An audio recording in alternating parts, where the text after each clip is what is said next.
What's up everybody, Channel Pup here. And as you guys are probably aware, last night was Super Bowl Sunday. Now, I for one am not into sports, however I am into the commercials that come with the Super Bowl. And this year it was surprisingly slim pickings. However, what we did get, most notably the Doctor Strange trailer, was pretty damn meaty, to say the least. So get your buffalo wings at the ready, or whatever it is you Americans do, because today we're going to be looking at the new Doctor Strange and the Multiverse of Madness promotional material. This includes the trailer, the TV spot, and the poster. And just a reminder, these videos are made possible by my supporters on this platform, so if you do want to support me, be sure to hit that big, beautiful subscribe button. And be sure to check out the Patreon link in the description below. First things first, let's just talk about this main trailer. Now, Phase 4 of the MCU has very much been the multiverse saga, particularly between Loki, Marvel's What If, and Spider-Man No Way Home. And this looks to be a milestone in that multiverse saga. If not the culmination, like, in a way, like, you know, if this is kind of like the Avengers to what Phase 1 was. And like the Avengers, this trailer delivers a whole host of different superheroes, all converging for a big, multiversal horror adventure. Now, I just want to quickly talk about, like, Doctor Strange as a character within the MCU. I think Doctor Strange is an amazing character, and I do like the first Doctor Strange movie. I think it's about as good of a Doctor Strange origin movie as you could possibly ask for, but I'd be lying if I said that Doctor Strange wasn't more interesting as a character than that movie and that story itself. I think the best of Doctor Strange we've seen in other movies, such as Avengers Infinity War, where they've gotten past that origin and really been able to let loose with Doctor Strange's powers and the mystical stuff, and this trailer very much seems to be in accordance with that. It's this massive, surreal, abstract adventure, which is exactly what I want from a Doctor Strange movie. And this trailer is absolutely chock full of psychedelic imagery. Like, visually, this is one of the most exciting Marvel trailers we've ever had, which is so fitting for a Doctor Strange sequel that finally gets to let loose and move past that origin. Also, I think this is the first time, correct me if I'm wrong here, but I think it's the first time they've mentioned who's directing the film in the trailer, which does get me really hyped to see that Sam Raimi is getting all the love in the world here. And heck, even in this trailer, you can see, like, a lot of Sam Raimi-isms. This is a larger-than-life looking movie. From some of these extreme shots to the camera movements, particularly the camera shot where it zooms right into Wanda Maximoff's eye. Like, I think if in the past you've complained about the visuals of MCU movies, I think this is going to be the one to really take us all by surprise. It looks incredible, but it also looks like this is going to be one intense movie. So let's talk a little bit about what the plot appears to be. It appears that reversing the spell and making everyone forget that Peter Parker even exists wasn't quite enough to completely put an end to Doctor Strange's multiversal shenanigans. There appears to be some loose ends that he wants to tie up, and it looks like he's going to Wanda for help with this. It also looks as though Baron Mordo is working against Doctor Strange in this, which is good, as I feel like we kind of teased his villain arc all the way back in 2016. Jeez. It feels like ages since Doctor Strange came out. I'm just glad they didn't forget about it, unlike my boy Scorpion at the end of Spider-Man Homecoming. Unless they haven't forgotten, but again, what a weird thing to just build up like that. Like, I don't remember Scorpion being that notable of a Spider. Anyways, this isn't a Spider-Man video. It appears that Wanda is putting up some form of front here as well. When Strange first goes to meet with her, it's in this very natural environment, lots of pollen on the trees. And then we see later in it that this appears to be very much Wanda's world. Very red skies. Total hellscape. So yeah, let's talk a little about Wanda. I think, like, she's going through her villain arc. I think, you know, WandaVision didn't resolve the fact that she's really going off the deep end. We see a shot of Wanda kind of comforting herself in her Scarlet Witch outfit in Westview. Oh man, we're gonna have to go back to Westview, aren't we? The dreaded Westview. Like, that place has all kinds of connotations to it now as far as I'm concerned. And just thinking about it fills me with dread. I liked WandaVision, okay? I'm not being one of those anti-stans that's overcompensating by pretending they hates the show. Yes, Wanda stans are toxic, blah, blah. Any stan is toxic. Stan culture needs to fucking die. I'm guessing this shot of her comforting herself takes place after she's just lost Vision and her kids, and she's the only one there to comfort herself, Really gotta say, Hawkeye, you could have been there for this girl. But hey, I guess that dirty bastard's moved on to his other teenage girl. I've got my eye on you, Clint. It's also weird how she's kind of trying to rationalize this as well, though. She's all like, you know, Doctor Strange breaks the rules and he's a hero, yet I break the rules and I'm the villain. That's not fair, is it? Wanda, hi. Doctor Strange is trying to mend the multiverse. He's trying to put the dimensional walls back in place. You tried to just have a family and enslaved an entire town to do so. Ma'am, you don't really have a leg to stand on. Also, it seems that Wanda's actually killed someone and she's got blood all over her face. I kind of like the idea that they're really going full throttle into a villain story here and that maybe she'll be irredeemable by the end of it. So then we've got this shot here of this sort of base, which very much looks like the TVA. It's not the TVA, but it kind of resembles that sort of aesthetic. I get the feeling this is going to be the Illuminati's base. And Strange is being escorted by these Ultrons. Okay, that's pretty cool, but I couldn't help but notice that Ultron here also kind of resembles the superior Iron Man. So perhaps the rumors revolving around Tom Cruise playing a superior Iron Man are true. I've also heard rumblings that he actually succeeded in building a proper suit of armor around the world, disposed of Thanos pretty quickly, and kept the Infinity Stones. That sounds awesome. I just wish we had someone else playing him other than Tom Cruise. I don't care for Tom Cruise. I don't think he's a very good actor, and I think he's an even worse person. You know who I'd like to see play an alternate Iron Man? Timothy Dalton. Why?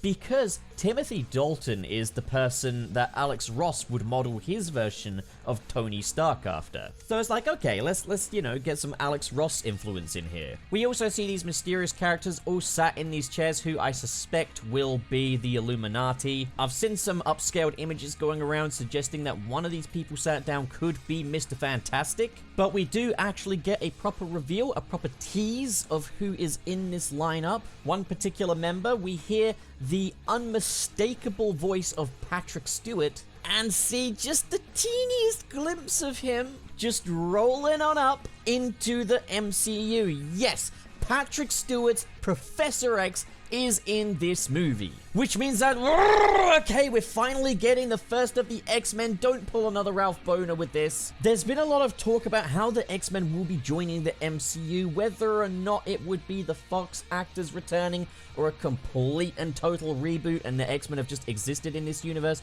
But it appears that even if it's just for this one movie, they're not entirely dropping the Fox X-Men just yet, which also means that the Fox X-Men universe doesn't have to just end with the New Mutants and Dark Phoenix, which is good news because that means we can have a better ending. Even if this is just the ending, if this is the last we see of Patrick Stewart's Professor X, if this closes the book on that universe, that's a little better, I guess. I don't know. This looks good. This looks promising. I'm guessing this is going to be a good movie. But another thing I'm liking about Marvel Phase 4 is that when it comes to characters that have already had on-screen incarnations, like big screen on-screen incarnations, the MCU isn't just rejecting that. It seemed for a while that the MCU was this big self-contained thing, its own continuity, and we very easily could have explored a multiverse that would just be MCU-centric, if you get what I'm saying. Like, things made for the MCU's take on the multiverse. So I am really pleased to see that Marvel are using the multiverse as an opportunity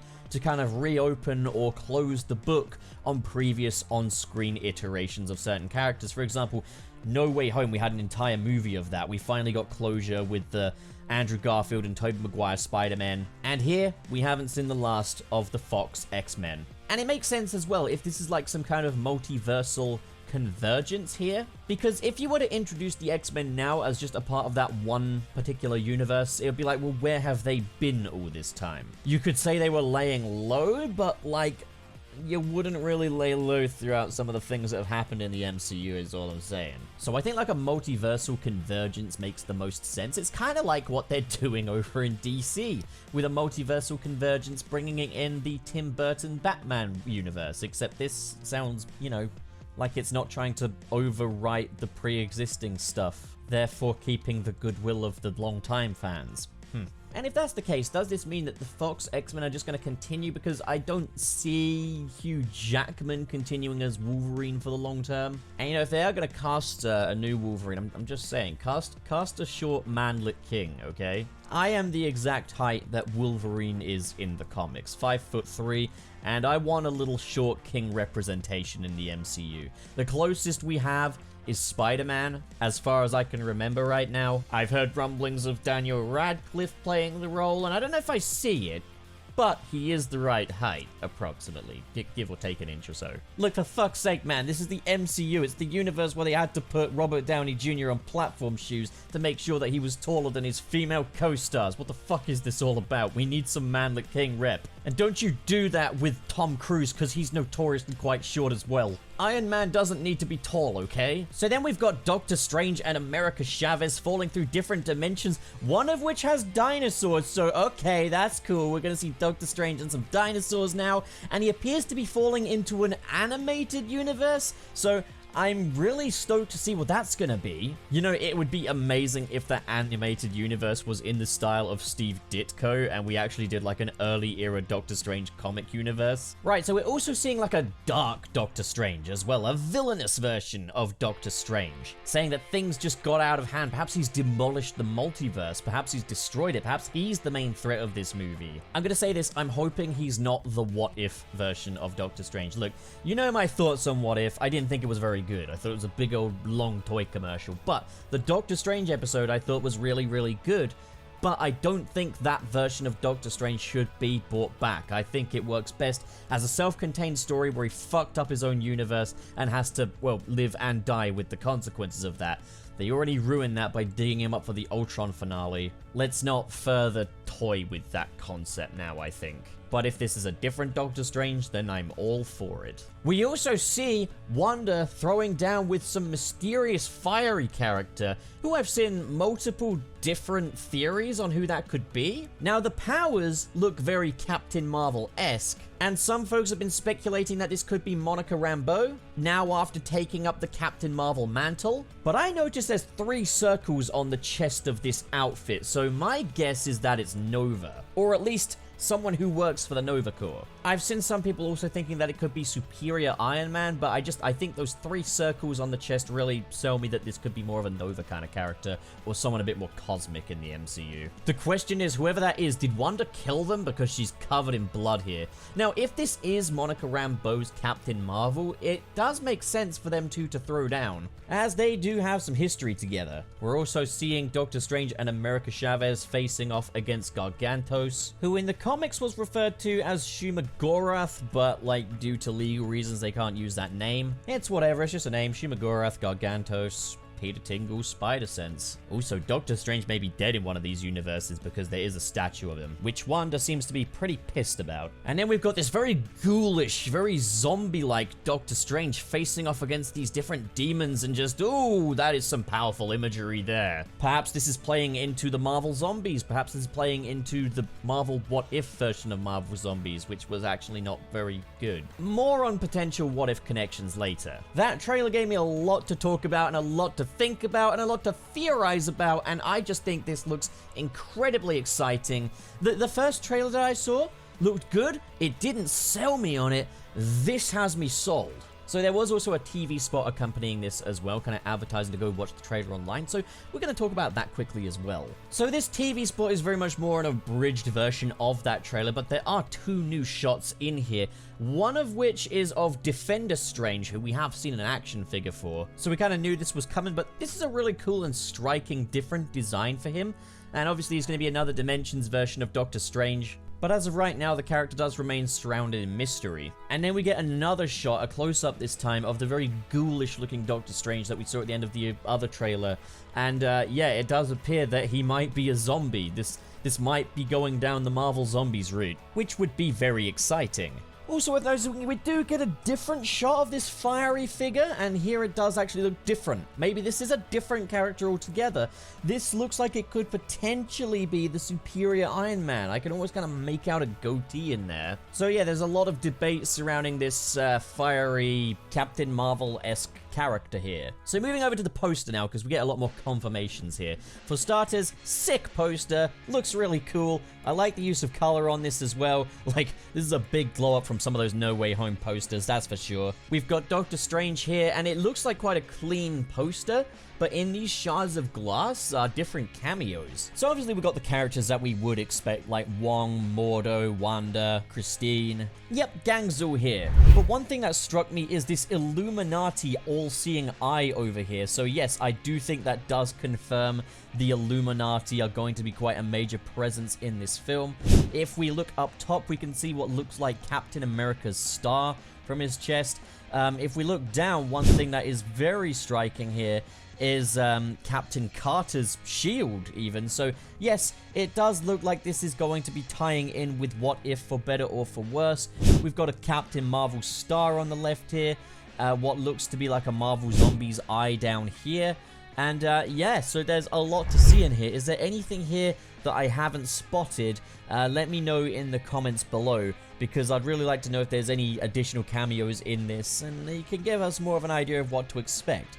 But it definitely appears that this is going to be tying Marvel's multiverse saga all together. Concluding it? Not sure about that. As after all, I believe that Kang the Conqueror is very much behind a lot of this, and he will be appearing in Ant-Man Quantumania. But yeah, lot to feast on here. I am much more excited for this now than I was before. Holy crap.